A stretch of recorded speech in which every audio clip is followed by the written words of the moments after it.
வணக்கம் கதிரவன் ஜோதிடம் சேனல் நேர்களே, நான் உங்கள் அன்பான சயின்டிபிக் வேதிக் அஸ்ட்ராலஜர் அஸ்ட்ரோ அறிஞ்சி பேசுகிறேன்.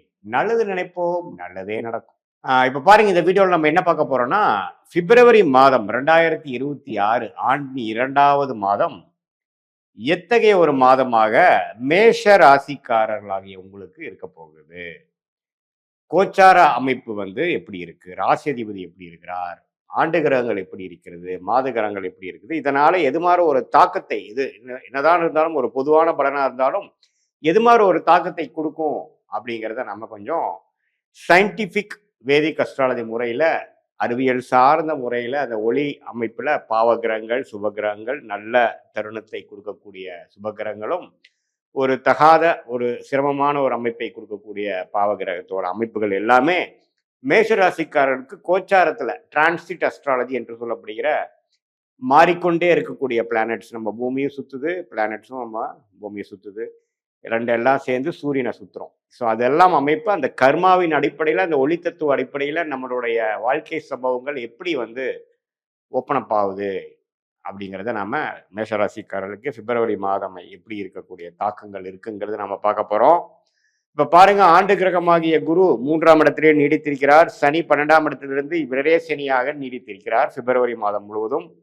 2025 மார்ச்சுக்கு மேல வந்த விரயசனி, 7 நாட் சனி ஸ்டார்ட் ஆகி மேஷராசிக்கு விரயசனி, அதாவது சில செலவுகள், தூர பிராணங்கள், கைக்கு வந்தது சேவ் பண்ண முடியாமல் ஒரு சுப முதலீடாவோ வீண் செலவுகளாகவோ, நம்மளுடைய தசாபுக்திகள் எப்படி போகுதோ அந்த அடிப்படையில நிறையா செலவுகள் ஆகிக்கொண்டிருக்கக்கூடிய ஒரு அமைப்பாக, நிறையா டிராவலிங் அது மாதிரி விஷயங்கள், செட்டில்டு ஒரு ஃபீலிங் கொடுக்காமல் நெக்ஸ்ட் லெவல் ஆஃப் இம்ப்ரூவ்மெண்ட்டுக்கு என்னென்ன பண்ணணுமோ அதெல்லாம் செய்யக்கூடிய அமைப்புகளாக சனி 12ஆம் இடத்திலிருந்து செய்து கொண்டிருக்கிறார். குரு 7ஆம் இடத்தை பார்ப்பது பார்ட்னர்ஸ், திருமணம், அது மாதிரி விஷயங்கள், நம்ம யாரை சந்திக்கிறோமோ நண்பர்கள், அன்றாட மீட் பண்ணக்கூடிய கிளையண்ட்ஸ், அவங்கள சந்திக்கக்கூடிய அமைப்புக்கு குரு நல்லா இருக்கார். ராகு பார்த்தீங்கன்னா 11ஆம் இடத்திலும், கேது 5ஆம் இடத்திலும் நீடித்திருக்கிறார்கள். ஸோ இப்படி இருக்கக்கூடிய ஆண்டு கிரகத்தின் அமைப்பை பொறுத்து ஓரளவுக்கு பரவாயில்லை. என்னதான் விரயசனி 7 நாட் சனி மேஷராசிக்காரர்களுக்கு ஸ்டார்ட் ஆனாலும், ஓரளவுக்கு குருவின் சஞ்சாரம் நன்றாக இருப்பதனாலையும், ராகு 11ஆம் இடம் லாபஸ்தானத்தில் இருக்கிறனாலையும் ஒரு இடத்துல சில சிரமங்கள் இருந்தாலும் பல இடத்துல நன்மைகள் நடக்கக்கூடிய அமைப்புகள் உண்டு. இப்போ ராசி அதிபதி எப்படி இருக்காருன்னு பார்த்தீங்கன்னா, மேஷராசியோட அதிபதியாகிய செவ்வாயே 10ஆம் இடத்துல உச்சம் பெற்றிருக்கிறார்.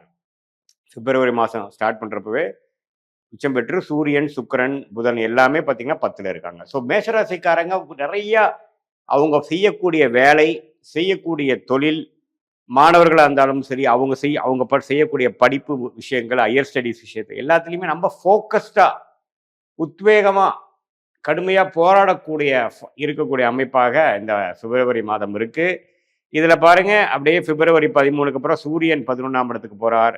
முதல் வார இறுதியிலேயே புதன், சுக்கிரன் எல்லாமே 11ஆம் இடத்துக்கு போறாங்க. ஈவன் செவ்வாய் ராசி அதிபதியே 11க்கு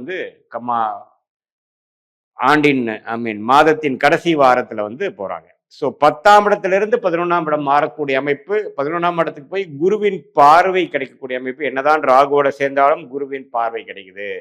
ஸோ அதனால நல்லாவே முயற்சிகள் திருவினையாக்கக்கூடிய ஒரு அருமையான தருணமாக இருக்கிறது.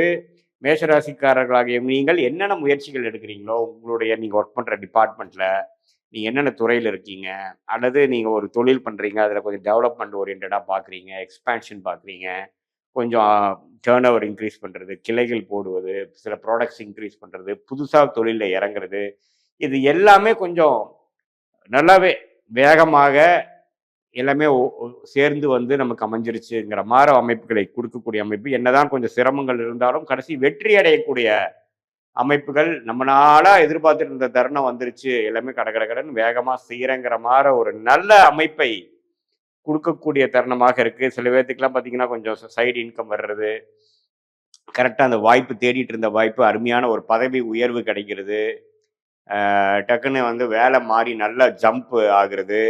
இதுல அரசு உத்தியோகத்தில் இருக்கிறவங்களா இருந்தாலும் சரி, பிரைவேட் செக்டார்ல இருக்கிறவங்களா இருந்தாலும் சரி, தொழில் முனைவோர்களா இருந்தாலும் சரி, இன்வெஸ்டர்ஸா இருந்தாலும் சரி, அவங்களுடைய ஃபோக்கஸ் எல்லாம் இந்த மந்த்ல professional development, professional glory, professional expansion, professional change, improvement இதை நோக்கி போகக்கூடிய ஒரு அருமையான தருணமாக ராஜகிரகமாகிய சூரியன், செவ்வாய் எல்லாமே 10ஆம் இடத்துக்கு சம்மந்தப்பட்டு சுக்கிரனும் அதில் சேர்ந்து நல்லாவே வந்து இருக்கிறார். அதே சமயத்தில் மாதத்தின் செகண்ட் ஹாஃப்ல வந்து நம்ம செய்த காரியங்களுக்கு செய்த முயற்சிக்கு நல்ல லாபங்கள் பெறக்கூடிய அமைப்பும் காட்டுகிறது. மாதத்தின் செகண்ட் ஆஃப் அதாவது தேர்ட் அண்ட் ஃபோர்த் வீக்கும் நல்லா இருக்கு. ஸோ இதனால மேஷராசிக்காரர்கள் நீங்க எப்படி கடந்த 3 மாதமாக ஏன் ஆண்டின் முதல் மாதமாகிய ஜனவரி மாசத்துல சிலதெல்லாம் நீங்க ட்ரை பண்ணது, சில கிரவுண்ட் ஒர்க் பண்ணது, அது எல்லாமே நல்லா பிப்ரவரி மாசத்துல கொஞ்சம் நடக்கக்கூடிய அமைப்புகள் இருக்கு. அடுத்த வரக்கூடிய காலகட்டமாகிய March, April, May rest of the மந்த்துக்கு வேணுங்கிற சில விஷயங்கள் செய்யக்கூடிய விஷயத்துக்கு அடிப்படையான ஃபவுண்டேஷன் விஷயங்களை செய்து முடிக்கக்கூடிய செய்து அமைச்சிக்கக்கூடிய ஒரு அருமையான தருணமாக மேஷராசிக்காரர்களுக்கு 2026 பிப்ரவரி மாதம் இருக்குதுங்க. ஸோ இதை வந்து ராசி அதிபதி வலுத்திருக்கிறனாலையும் ராசி அதிபதி 10ஆம் இடத்துல இருக்கிறனாலையும் கொஞ்சம் பார்த்துக்கணும். என்ன செவ்வாயே ராசியை பார்க்கறனால கொஞ்சம் மன அழுத்தங்கள் அதிகமாக இருக்கும். கொஞ்சம் அப்பப்போ நீங்கள் ரிலாக்ஸ் பண்ணவும் தெரிஞ்சுக்கணும்.